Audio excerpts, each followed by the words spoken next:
Magandang araw. Rally uli ngayon sa Metro Manila. Kung nandoon lang ako, kahit na medyo maedad na ako, sasali ako dyan.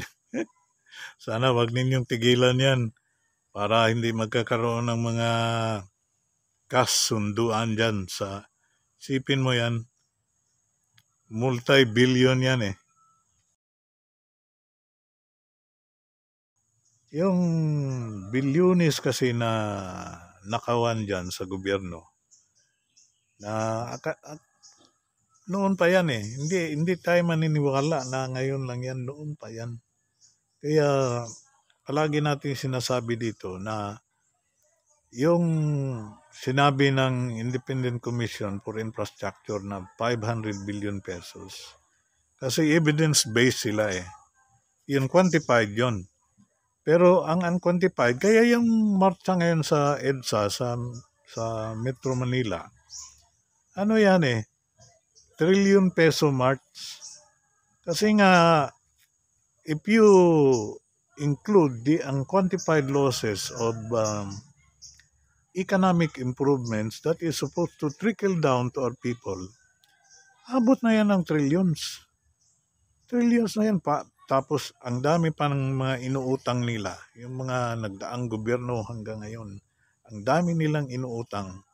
Magkano naman ang binubulsa nila dyan sa mga inuutang nila? Magkano ang napupunta sa mga bulsa nila dyan?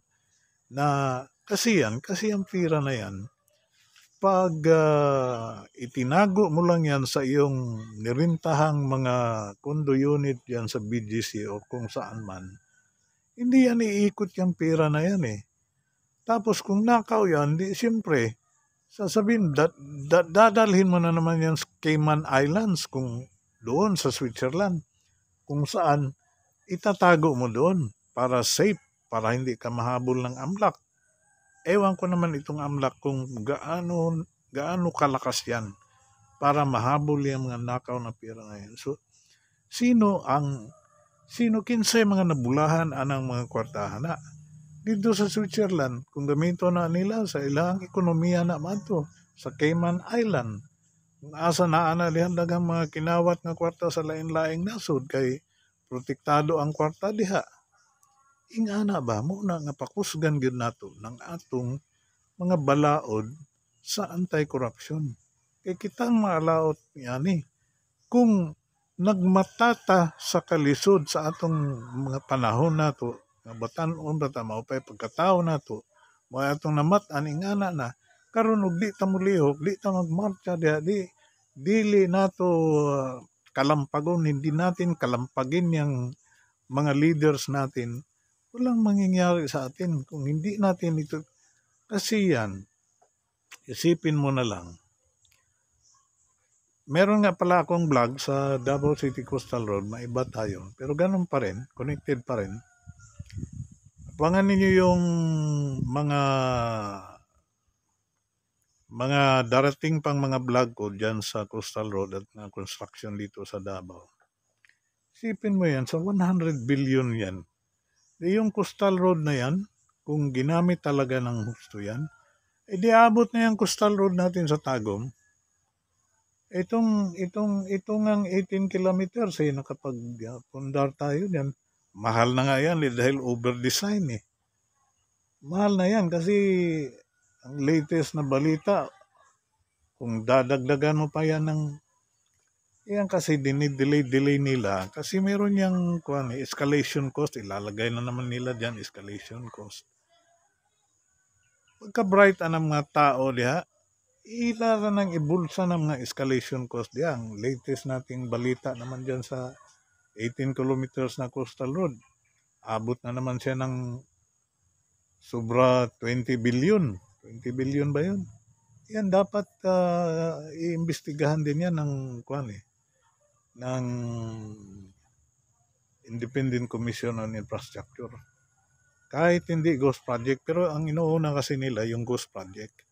Kasi kitang mga katawhan, siruhan kita anak ng ghost project. Bulsa na nila tanan.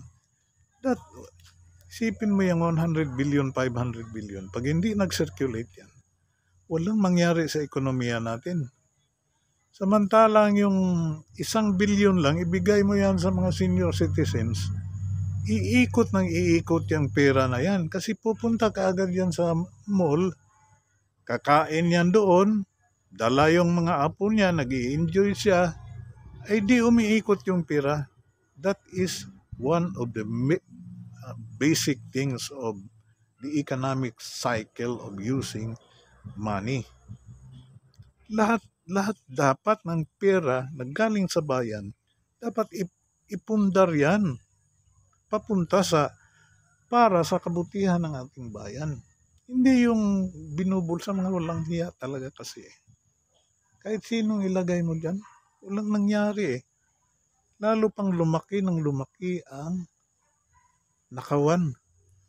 So kaya, yung mga marcha sa Metro Manila, kasi sila nga ang sentro, sila ang nandoon, sila ang naririnig ng buong bansa, sila ang naririnig internationally.